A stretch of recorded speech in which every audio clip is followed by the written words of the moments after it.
whom do you credit most influential in your life? It could be one or two people, it could be professional or personal. I think without question, other than my parents, who you've obviously got to give credit, because without them I wouldn't be here. Right, right. And without the strong discipline they gave me as a youth, my dad was a very, very disciplined individual.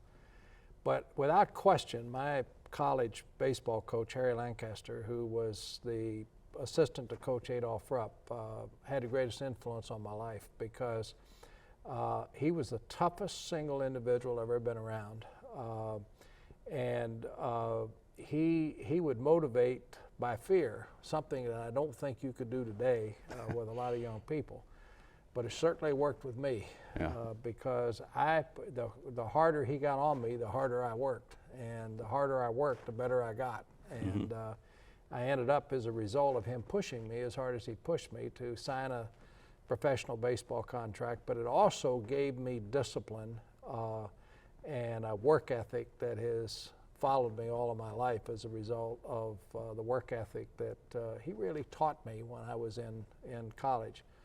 And I've always been independent anyway, even when I was a kid. So the independence plus the work ethic and the drive and the will to succeed, and being afraid to fail. You got to be you got to drive to succeed, and you got to be afraid to fail. I'm going to interject right here. I've witnessed probably 80–90% of the Louisville Arena Task Force meetings that have been open to the public, the Arena Authority meetings that are subsequent to that.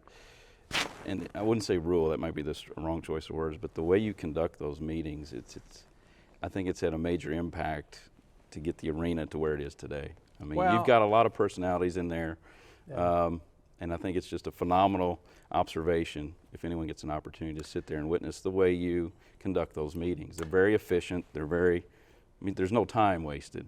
One of my observations. I usually get up every morning between 4 and 5 o'clock. I've never set an alarm clock in my life, and I could say that. I get up because I want to get up. I get up because of the challenge of the day. I get up because I feel like every day might be the last day of my life, and so I want to be able to achieve whatever I'm setting out to achieve that day.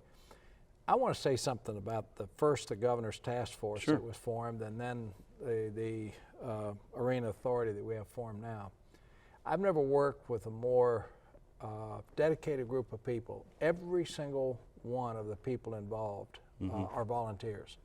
It's true. There isn't a solitary one of them that's ever turned an expense account in. There's not a solitary one that's ever received a penny for what they're doing.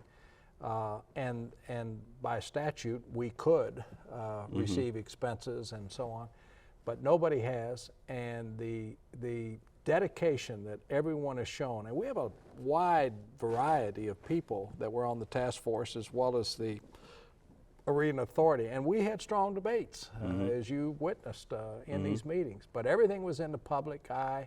We debated in front of the public eye. I think we did our homework well, and as a result of that, we have an arena.